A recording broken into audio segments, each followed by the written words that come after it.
welcome to episode 18 of A Bit of Everything. I'm Henry Higgins. And I'm Josh Higgins. And today we're giving you our review of Shazam. We are literally just back from the cinema watching the movie. We're going to do it similar to when we did the Captain Marvel review. So it'll be spoiler free for the first part, quick warning, and then we'll go into more spoiler filled look at the movie. First things first though, did you enjoy the film? Yes, I loved the film. Great. Now, it's 132 minutes long, so it's just over 2 hours, but it flew by.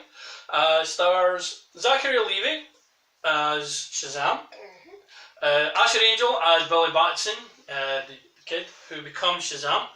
Jack Dylan Grazer plays his brother, his adopted brother, foster brother, sorry. He was also in It, and he'll be in It Part 2, which obviously you haven't seen. He plays Freddie Freeman, who's in the trailer, got a walking stick. Also stars Mark Strong as Dr. Thaddeus Savannah. This is a role Mark Strong could play in his sleep. He does very well with it. Also has Jimon Hounsou as old Shazam, who you'll seen in the trailer. Interestingly, he was in Captain Marvel as well. He was Korath the Pursuer in Captain Marvel. So he's in two DCEU movie and an MCU movie at the same time. And he was also in Aquaman. He was the King of the Fishermen in Aquaman. So he's in two DCEU movies and an MCU movie within the span of a couple of months. And as I say, he's in two movies about characters who were or are known as Captain Marvel at the same time. That's just a crazy, crazy coincidence. And there's also, just to throw in there, John Glover, who was Lionel Luthor in Smallville, which you haven't seen. It's a bit before your time. So it's another old DC reference. Everyone plays their part really, really well. Would you agree? Yeah, I agree. And even little things, like the movie is great. I thoroughly enjoyed the movie. Little things like the foster family are cool. Yeah. When you get old and cynical like myself, certain tropes you expect. Like there's the foster family. Sometimes one of them or both of them are abusive parents, or there's at least one of the kids who's a bad egg, who's a bully on the others. There's nothing like that in the movie. It avoids being twee or cheesy. Yeah, avoids usual pitfalls that you normally get for these kind of things. The acting is great. Yeah. The effects are great. There's loads of cool moments, which we'll get into in the spoiler review. Everything about it is believable for a 14-year-old being like in an adult body as a superhero discovering the powers. I think it's a fantastic movie. The action's great. The CG effects on the villains, they're ropey at times, but for the most part they hold up.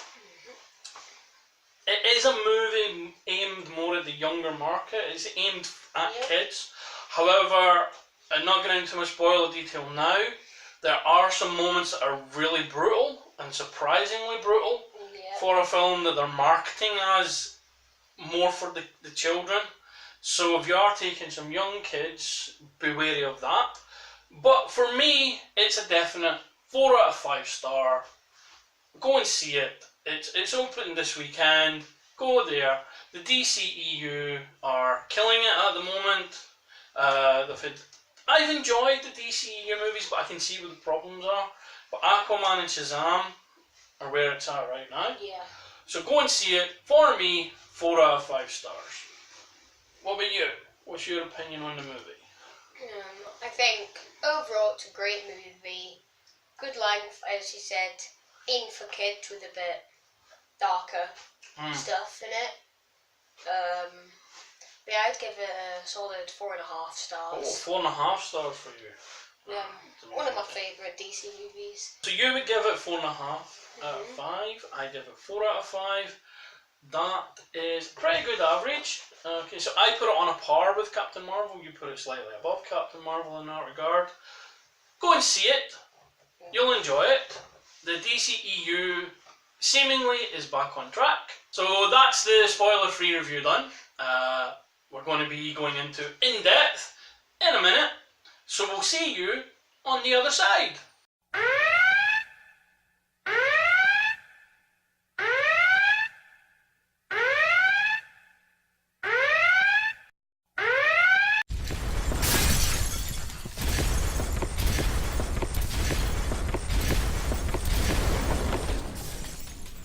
And welcome back. So if you're still here, hopefully you've seen the movie, because we are going to go into some amazing depth here. Just some spoilers, some great moments, what we thought. The cast, again, were really good. They picked some really good people. We're jumping a bit towards the end, but just so it's in my head. The Marvel family, all the kids, the foster kids, get the power of Shazam. Brilliantly done, not forced in any way. Comic book accurate, costumes across the board. They picked good adults to play the adult versions, yeah? And your face when it happened, because you could use, again, you're not up to speed on the Shazam comics and everything else, so you came on into this is your first introduction to Shazam. And you twigged a little bit before it that was going to happen, and you were so excited to see it happen.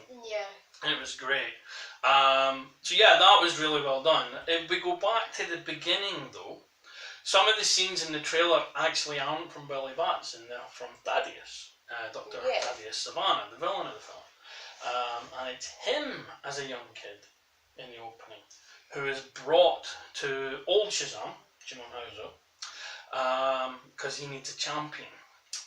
He's getting old, he's getting weak, and he's keeping the 7 deadly sins imprisoned. But he's getting told. And what happens? What was your opinion of that scene?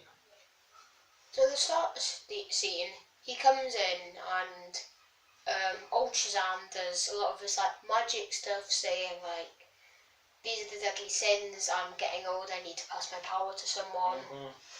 I mean, just before that, obviously, he's in a car with his dad, John Glover. And that was brutal. That's a brutal opening, surprisingly brutal opening. When they just disappear. They get Thanos out of the car. Windows start freezing. Then the car suddenly stops and he's there. Which is actually funny because they used, for the trailer, they used half the scene of Billy Batson getting there in the train, and the other half was him standing there. Yeah, it was a little bit of a switch, And he got up, about to touch the ball of the 7 deadly sins, gets it, but can't. Old Shazam shouts at him, "You'll never be worthy," gets teleported back into reality. What did you think of that? Because essentially he's telling a kid, he looked younger than Billy, but he's about 10, 9, 10. You're basically telling a kid, you dangle this carrot in front of a kid and tell him you can have all this power. And then tell him, no, you can't have it, you're not good enough. To a kid, is it any wonder he turns out bad? No. I mean, you were watching that scene.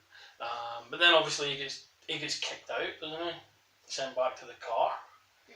And then brutal scenes, blood. A lot of blood. Again, surprisingly for a kid's film.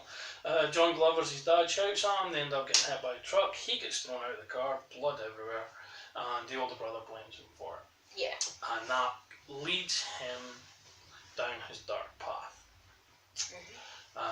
Film then switches obviously to Billy Batson in the modern day, because the Thaddeus stuff's from 74, so it's a long time ago. And Shazam, the old Shazam, is trying to find the champion. He's running out of time. There's a lot of people who have been taken to Shazam to be checked for worthiness, and none of them are, which is kind of cool.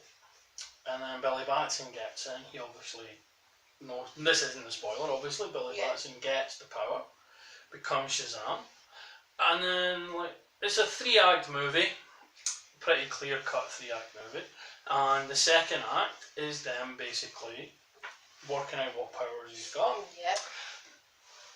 As a 14-year-old would as well, it's really, really accurate. It's believable, like I mentioned previously, that this would be a 14-year-old boy in a man's body learning here's all this stuff.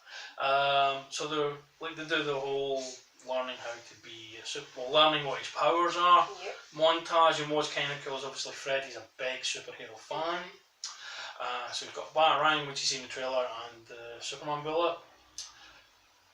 So they're trying to work out what his powers are, and they're checking some off. They're marking some down as, yeah, he does have this, or no, he doesn't have this. But then we get to flight.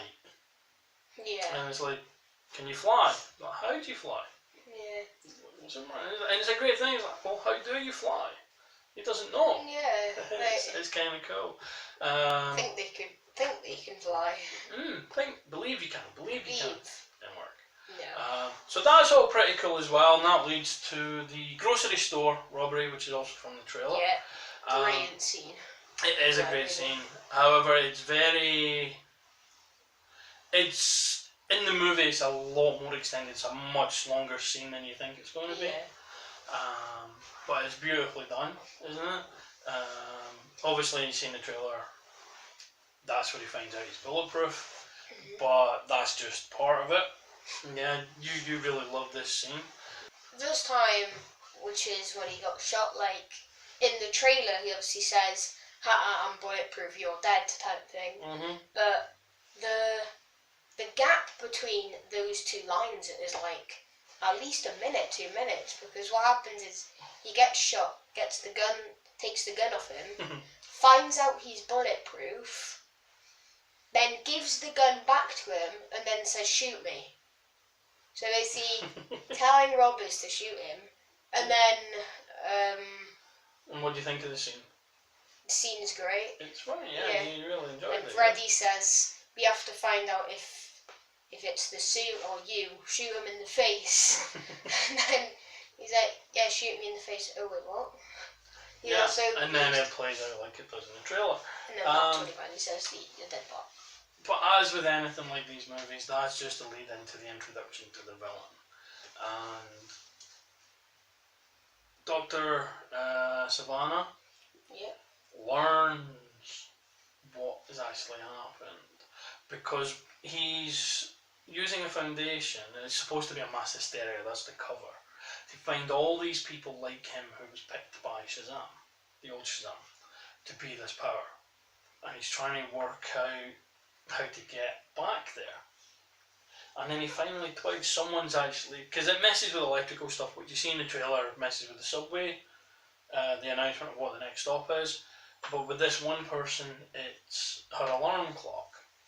Yeah. And it flashes the symbols, and he realised what he's been doing wrong, which allows him to go back to Shazam, take the eye, which releases the 7 deadly sins. We now have our superpower villain, makes his introduction. And what an introduction, yeah? Yeah. Well, first thing I got to say, this shouldn't be in a movie directed at kids. This scene, it's like, it's the most Venom-esque scene you can get. It was surprisingly brutal and Yeah. escalated quickly. So yeah, I mean, obviously he turns up at the boardroom of Savannah Industries, which is his dad's company. His brother's on the board, obviously. And yeah, then... He gets thrown out a window. Yep, brother gets thrown out the window, which was the start of the brutality. Yeah. Then the 7 deadly sins, we realise, are kept within the eye, and they can come out. He can make them, and they're basically gargoyles. Greed is obviously, gluttony, sorry, is obviously, you can tell straight away. Some of the ones not so much, but they're all gargoyle-esque, and yeah, guy gets his head bitten off. Yeah. They get thrown out of the building, they get massacred, his dad gets massacred, and it's pretty damn rough. Yeah. Like, really, really rough. Then he gets wind of new Shazam, Billy Batson. He's obviously got the power that was supposed to be his. Sets us up for the big superhero battle. And in the first instance, he's a 14-year-old kid. It's an adult man, 14-year-old kid, even though he's in a man's body. He's scared. And he runs. And it makes sense. He's only learning these powers. Now there's someone who's as powerful, if not more powerful than him, coming after him. And he's going to run. And the whole thing, as with any of these, it's to learn what your issues are, overcome them, and adapt. And he does that. They have what would be a generic good guy, bad guy, got the same powers fight, but it's made fun by the fact that, again, he's a 14-year-old boy, so he's getting into the 14-year-old mentality. Some really, really funny things there. He then, because again, this is a nice callback, they're talking about his powers. And he has the strength of Hercules, the power of Zeus, the speed of Mercury. And one of the things as well is the wisdom of Solomon. And it's that power that he uses to win the day. Twice. One, in defeating Dr. Sivana himself, and then defeating the villain, the Seven Deadly Sins, by learning that he can make the Shazam family, the Marvel family, by getting them to do what he did, hold the staff, say his name, gets their power. So now there's 6 of them. It's all more or less a fair fight now. And it ends how you expect it to end. He's now the hero. We have the villain defeated. The Marvel family exists. It's all a big secret. Back with the Foster family, who the whole Foster family is cool. It doesn't fall into any of the tropes that we would expect in these kind of things. And we're setting ourselves up for a sequel. But before we get to that, and before we get to the mid-credit scene and the post-credit scene, there is a little cameo at the end of the movie. There is. In the middle of the movie, Freddy, trying to show how that he's popular, tells everyone that he knows Shazam. Doesn't say him by name because he doesn't have his name yet. It says he knows Shazam. And he says that Shazam will be there at lunch the next day. Shazam is not there the next day, so he's ridiculed. That's the standard trope. And at the end of the movie, Freddy's having lunch again. It's not the last scene of the movie, but it's near the end. He's having lunch in the cafeteria. His family, his foster family, join him for lunch, as does Shazam. And everyone's like, oh my god, he does know him. But Shazam's not alone, is he? Shazam's brought a friend. And that friend is Superman. Yep, that friend is Superman. It's not Henry Cavill, you don't see the face, you just see the suit, but it's obviously the DCEU Superman. We knew it was in the DCEU from the newspaper clippings that Freddy had, the bull and the batarang. But to have Superman in it is pretty damn cool. And basically, it's a great movie. A lot of great action, as we were saying in the previous section. Some brutal moments, so be careful if you're taking kids, younger kids. But it zips by. It's a 2-hour running time, it's just over a 2-hour running time. But it flies by, it's absolutely fantastic. And then the post-credit scene's kind of a throwaway. They're still going through his powers. And Freddy asks if he can talk to fish, because Aquaman can. And Shazam says that's a stupid power. But the mid-credit scene, and this is a little throwaway thing. Mastermind, little caterpillar from space, a little caterpillar is shown very briefly when Thaddeus first goes to old Shazam to steal the power. And then it comes back when Billy goes there and it's broken. Don't think anything of it. Till the end of the movie, when we're in prison, Thaddeus is trying to recreate the portal to get his magic back.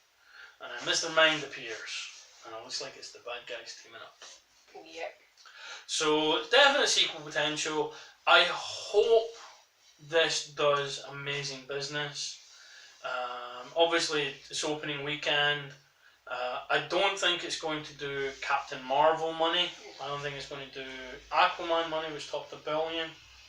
But somewhere around 600, 700,000 would be fantastic. It's a lower budget movie in comparison to some of the superhero movies as well. But it deserves to do fantastic. Zachary Levi is perfect as Shazam. Asher Angel, I'm not familiar with him and anything else. Really good as Billy Batson. Yeah, really plays it to his strengths. One important scene that we forgot about is obviously he's a foster kid because he lost his mum when he was, what, 3 years old? Yeah, in the fire. 2 or 3 years old. Lost her in the fair. And it was kind of a plot hole that we were thinking, in so much as, like, he can't find his mum, but she wasn't looking for him. Which was weird, because obviously you would say, I've lost this kid, his name's Billy Batson, and the police would say, has someone lost a kid, Billy Batson, they'd put it together. But it transpires that she wasn't looking for him intentionally. She knew he was with the police at the time, and when Billy finds her, she rejects him. Yeah. And that was heartbreaking. It was an interesting choice, but it pushed him more towards becoming with his real family, which even he mentions in the movie. So that was kind of, again, it's something younger kids won't catch the nuance of, which is a good thing, really. May ask some questions though, why does his mum not want him? So be ready for that. Again, if you're taking young kids, be aware of the surprisingly brutal boardroom scene. You'll know when you see it, obviously. But yeah, go, watch the movie, have a blast. As we said, 4 stars, 4.5 stars. The DCEU is back, even though we enjoyed the previous movies. A lot of people didn't, but that's 2 fantastic superhero movies outside the main holy trinity of Batman, Superman and Wonder Woman. Yep. Wonder Woman, the next one's coming up, Wonder Woman 1984. I believe that's the next movie in the DCEU. There's also another Suicide Squad movie getting made. The Joker trailer came out, but that's a separate thing entirely. That looks phenomenal. And then maybe will they build to another Justice League? The Batman is still kicking around somewhere. The Flash solo movie, God knows what's happening with that one. So yeah, MCU goes from strength to strength to strength. Hopefully this is the DCU righting the ship. So for Henry, for Josh, go watch the movie, have a blast, watch it a second time. Hope that this is the turning point for the DCEU, that we're going to get the movies that we deserve. We'll see you in the next video. Goodbye. Goodbye.